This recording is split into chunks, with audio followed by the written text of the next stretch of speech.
Hi, everyone.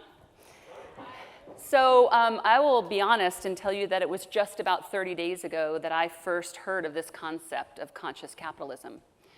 I was thankfully, Melissa Doolin-Kinney, who's just started with the organization, reached out and we had a nice conversation. And I thought at the time, gosh, it kind of sounds like me, but at 47 years old, is that really me? What is this? Is it real? I even asked if it was a cult, right? You don't know. Yeah, you'll find one thing, I'm incredibly honest. So I thought what I would do is really, it's almost like God put me here today, whatever God you believe in. And really, I think he put me here today because what I'm going to walk you through, and I hope it's okay, is I'm going to walk you through the life of Emily and sort of how I got to the forefront of having to get 50,000 businesses and 1.4 million employees through the greatest crisis we've ever faced. And to be clear, we're not out of it yet. And so we're going to go all the way back. And I know my friend in the back said, gosh, a slide deck with a nuclear submarine. My father was a submariner. My mom was a Navy nurse. I was rooted in growing up in a military community. If anyone remembers the Cold War, my dad was gone for 6 months. He was home for 2, and he was gone for 6 months again. And there is no communication. You get to send 2 notes. And they actually will, on the boat, take anything out that they think would disrupt or disturb at the time the men on the submarine. So you had long periods of time. And my mom tells stories of pushing my brother and I down the dock when the boat would come in because we didn't recognize him. But what I did know is the minute that boat left, you had to be strong. There was no crying. You had to figure it out. When things broke, you figured it out. And I watched my mom navigate that world really as a single parent, wondering, would they be captured? Would they come back from the polar ice cap?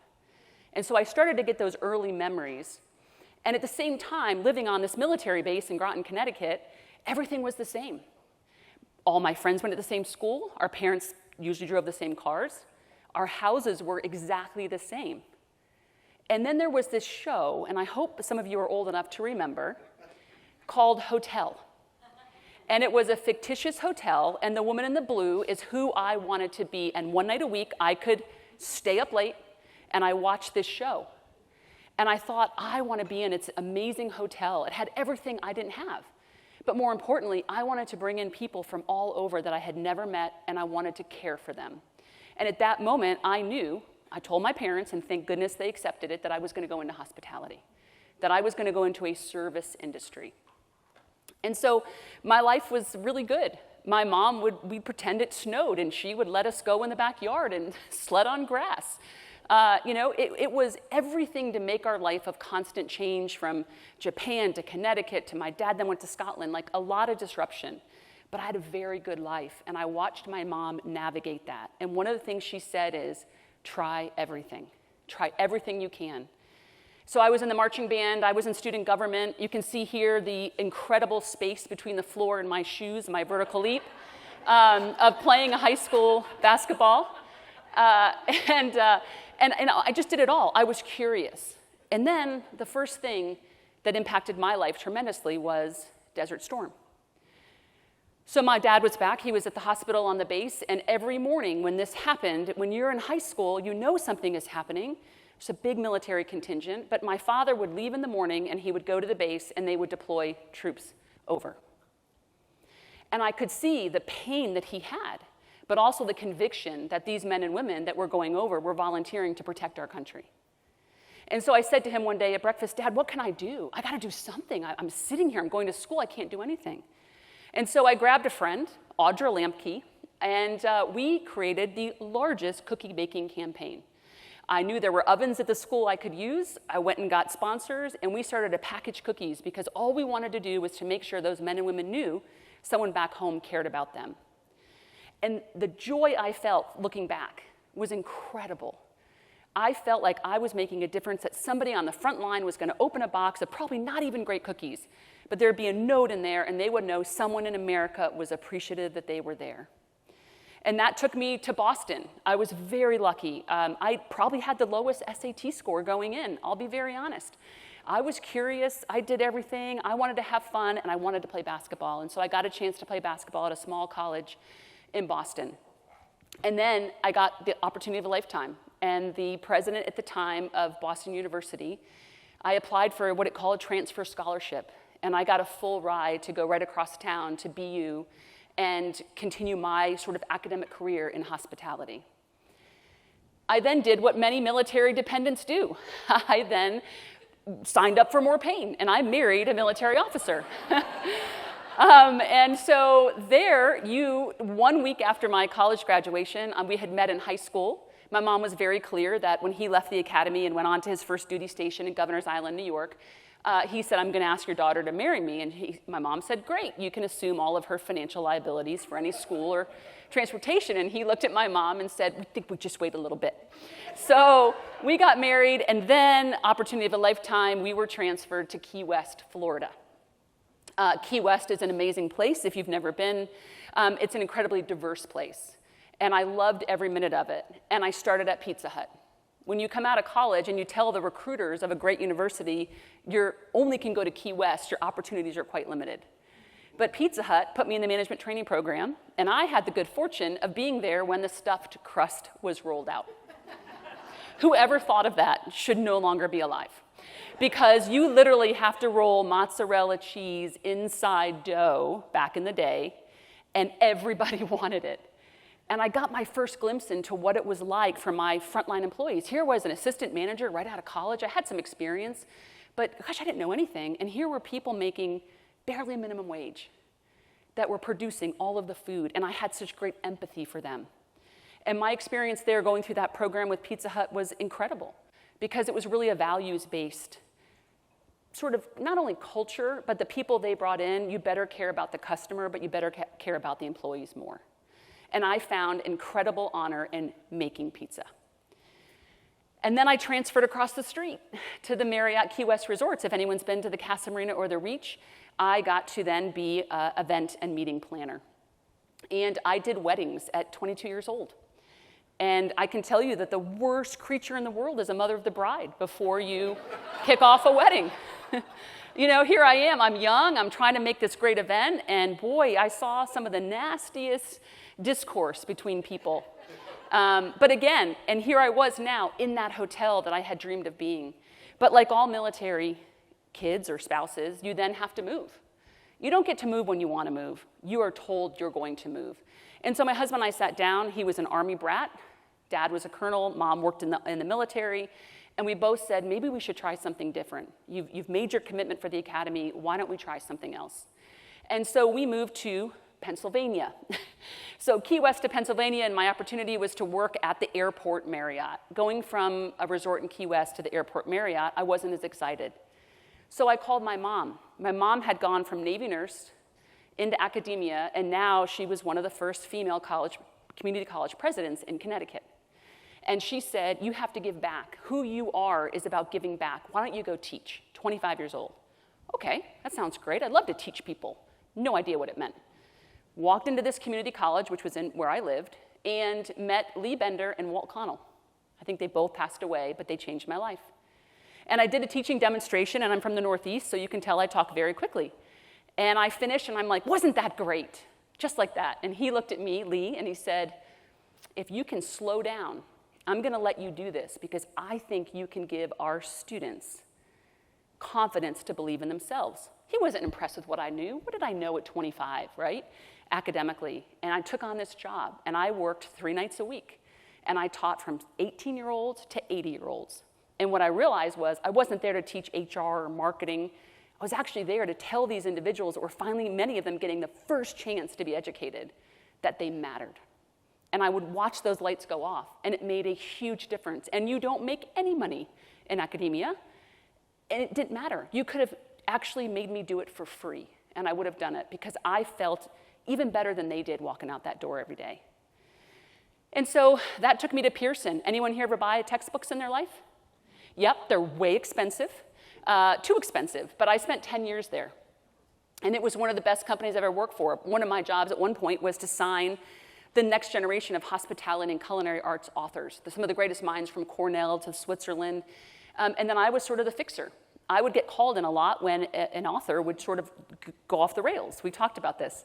They had a mind block. They couldn't do it anymore. It is the hardest thing to do is to get a book published, of course, especially a textbook.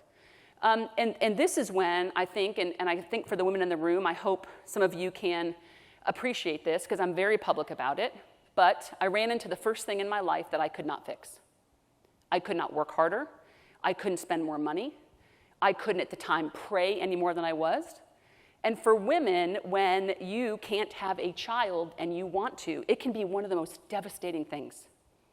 But let's go back. Military family, very strong mother. Is this something you're going to cry about and invite people in? No. I was crisscrossing the country for years. I was giving myself injections in the bathroom on the plane. I was trying to hide from the world that in my mind, I had become a failure. So I woke up one day and I got in my car and I drove to New Jersey where we were headquartered. And my CEO at the time was an incredible man, but I didn't know what he would say. And I just simply said, I'm resigning. And he said, what? You're a rising star. All male team. I said, no, I'm done. I need to just go do something else. And then I had the little bit of courage right then, little bit. And I told him what happened and he started to cry. And he said, we had no idea. How did you do this these last couple of years? And he said, Emily, I don't know what this is, and I can't understand it, but and this company will do everything we can to get you through it. You now write the rules. You get to where you need to be to realize the dream that you and your husband have. And about 15 months later, Elizabeth and Olivia came into the world. They hate it when I show this picture because of the bows, but I thought they were so cute.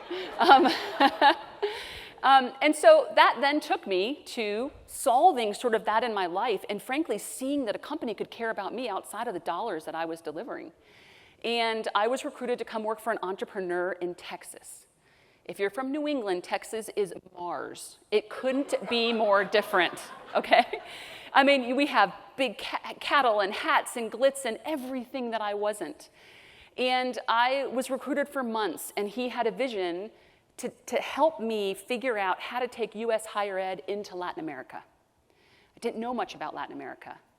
And so finally he flew my husband down and he took him to the Cowboys game and did all the things you do. And my husband came back and he said, I don't know what job you're doing, but we're going to Texas. And so we came to Texas on a whim. And over the next couple of years, I did just that. I traveled through Latin America. I speak about this much Spanish. But what I had is a desire to give the young students in many of these countries, Brazil, Colombia, my favorite, Mexico, is to take our U.S. higher education and embed it into their universities and give these students not only a way to have sort of access to U.S. higher ed, but at maybe $3,000 or $1,000 or less, and give them that dream of coming here to get a second degree. And I loved it. I would stand in Mexico and watch students wash their culinary jackets in the sink and hang them up because they were so special. So many of our kids take them off and throw them on the floor. It was very different, and I had such pride in that, and that's what recruited me to a company called Laureate that owned Kendall College. And I went to Kendall College. I was 38 years old, and I became their president. I didn't look like a college president. I didn't have a doctorate degree. But what I had is the idea that if someone's going to give us money to educate them, and for many of our families, because these were education degrees, business degrees, hospitality degrees, I had to be the one that made sure that that was the best investment they made. Parents had saved their whole life. But I also knew we had to take this college and put it around the world. And so I opened schools in the Middle East, I opened schools in Turkey, and I loved every minute of it. And why I did that, because something I was rooted in as a child is, I also completed my doctorate degree. And so I would go to school at night 4 years in a row. I worked and worked and worked. But I never wanted to be at a disadvantage. I never wanted someone to say, which we'll get to in a second, that girl. Oh, the girl that runs that college, right? And I got the doctorate before my name, and I'm very much Emily before anything else. But that mattered to me. And most importantly, my daughters saw that you can do the work and get a good outcome. And so from there, I traveled. I traveled like crazy. I traveled so much, if anyone flies American Airlines, one year I was the cover as a road warrior for American Airlines. I went to Belize and I swam in the ocean and they thanked me for flying 700,000 miles or something crazy. But then this happened. On March 8th, there were 2 flights from Kuala Lumpur to Beijing. I was on the second one. My assistant had planned this trip, and she'd come in my office, and I was very frazzled.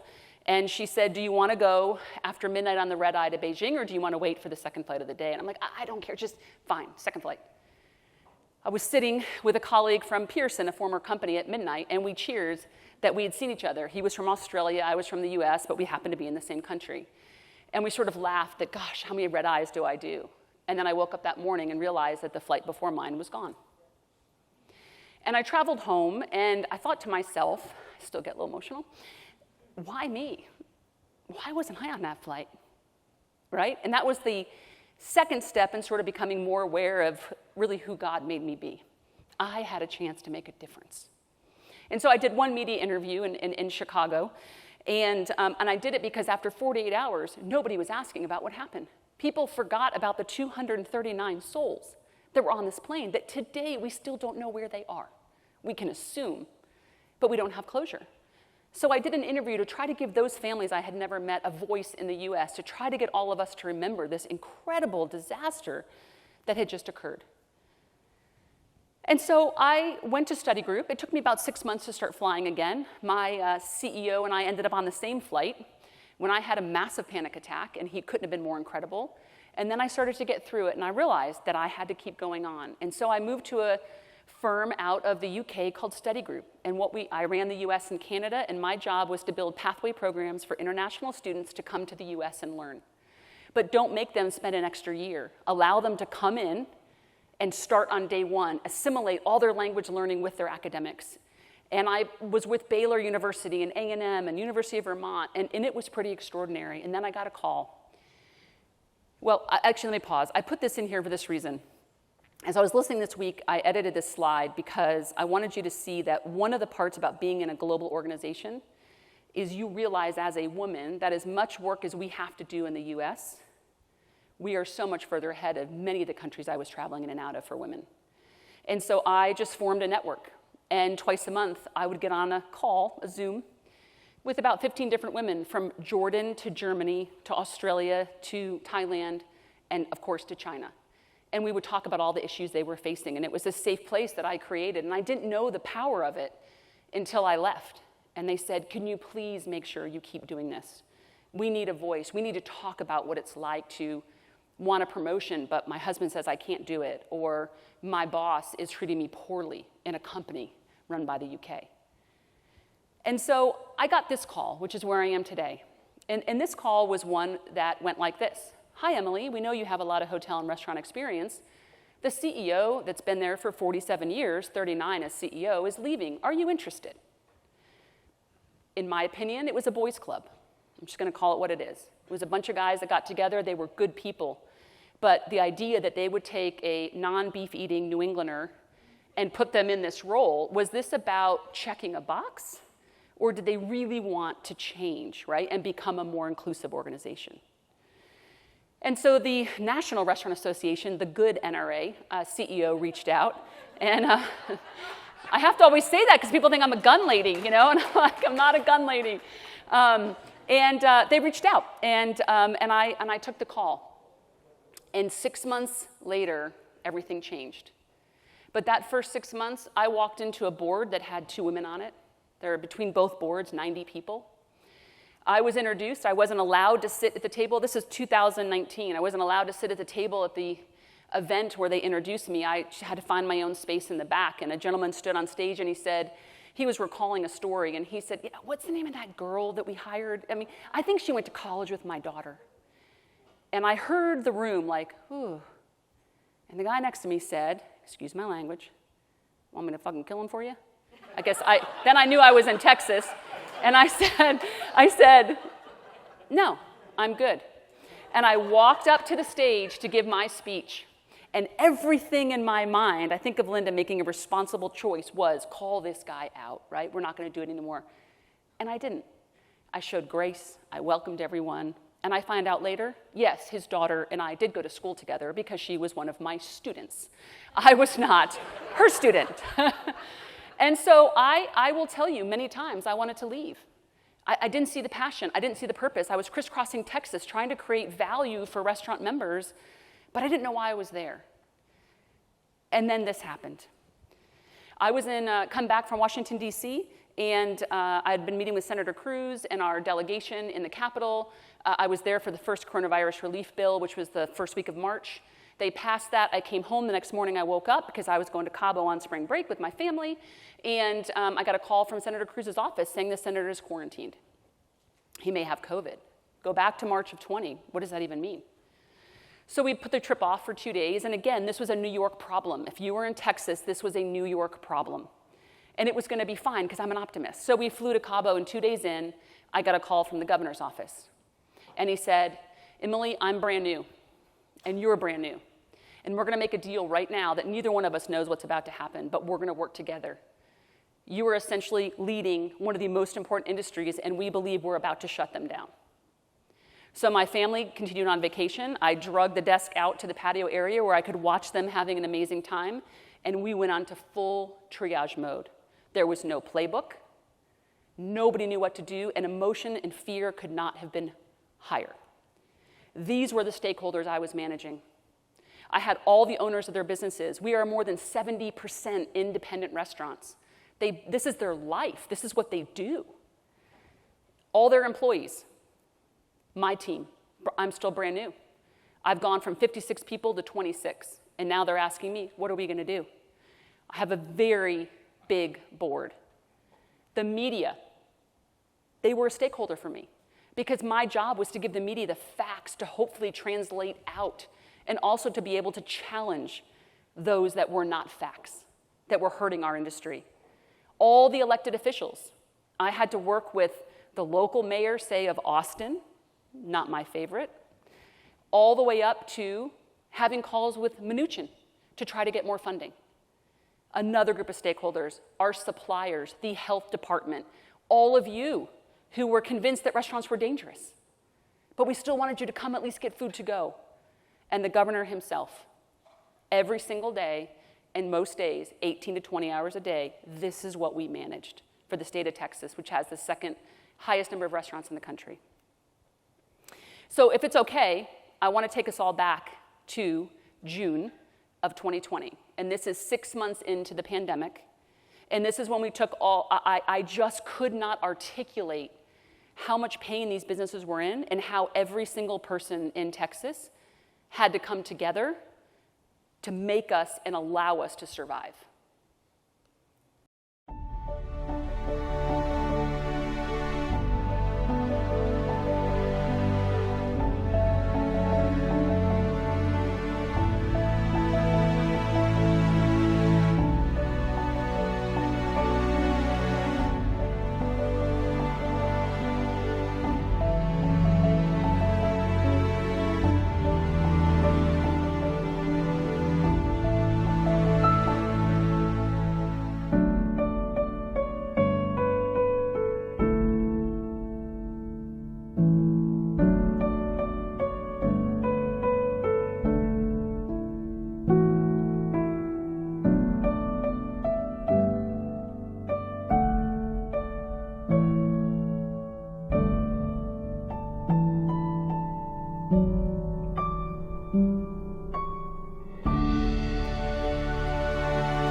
So this still makes me emotional.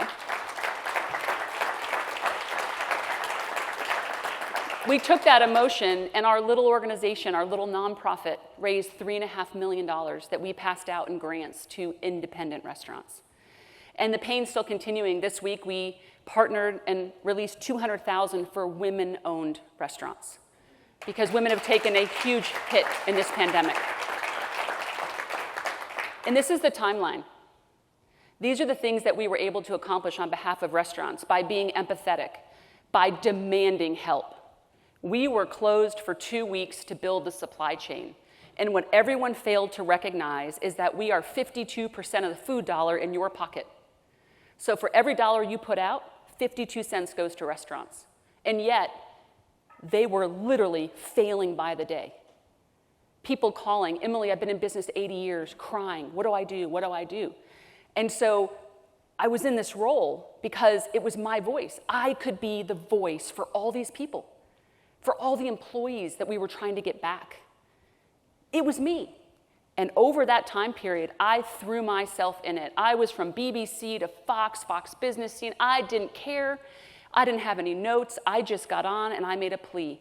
Whether it be Congress or here, we were going to do something different. The Paycheck Protection Program, if any of you took that, it wasn't a great program the first round. And everyone told me, it's too bad, Emily, nothing's going to happen. I'm like, damn, something has to happen because people need this money. So I found a new congressman, Democrat and Republican, and we drafted the PPP Flexibility Act. And that extended the money. And then the Wall Street Journal did a story like, hey, these 3 newcomers figured this out. Maybe Washington has something to learn. And then, and this is what I'm very proud of, we took all the pain and all the energy of everyone we served to the Texas Capitol. Over 7,000 bills are filed in this 87th session.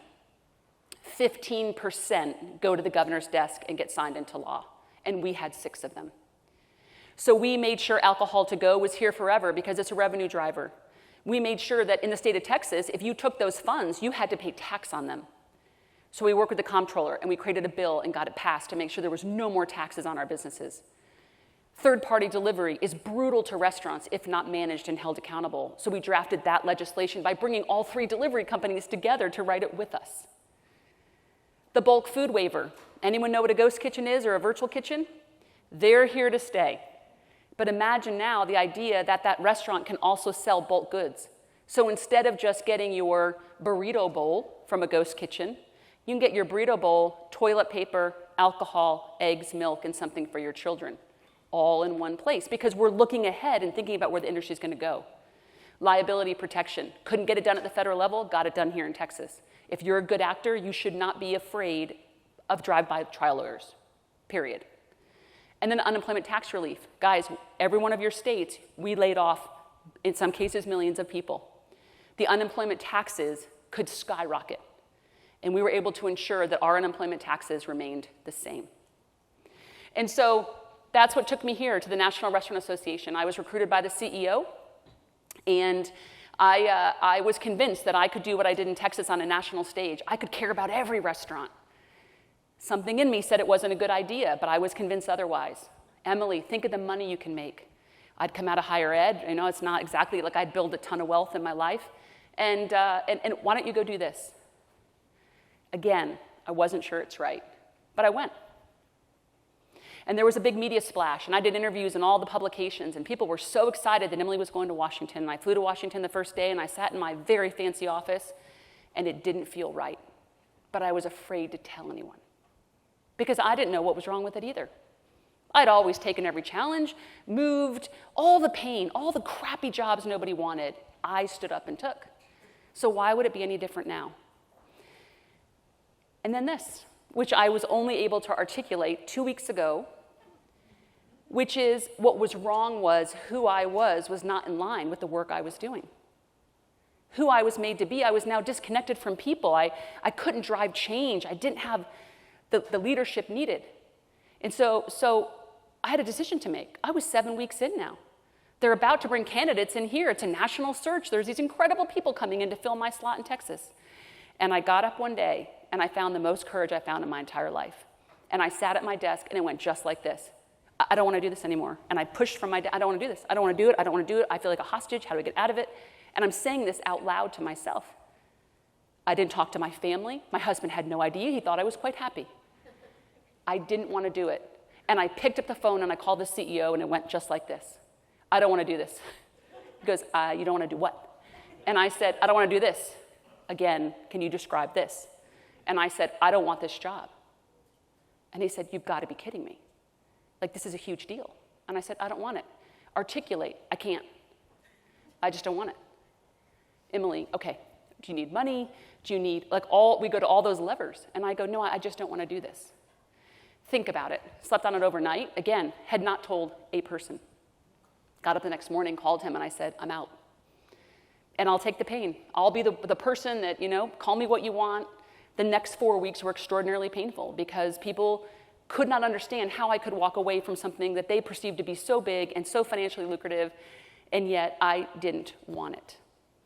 And that's hard because everyone assumes you're just a failure and a quitter. But I knew in my soul it just wasn't who I was. And I had done the work. This is who I am. I'm a helper. I'm a nurturer. I'm a game changer. I want to meet people and leave them better than they were before. I don't like meaningless chit chat.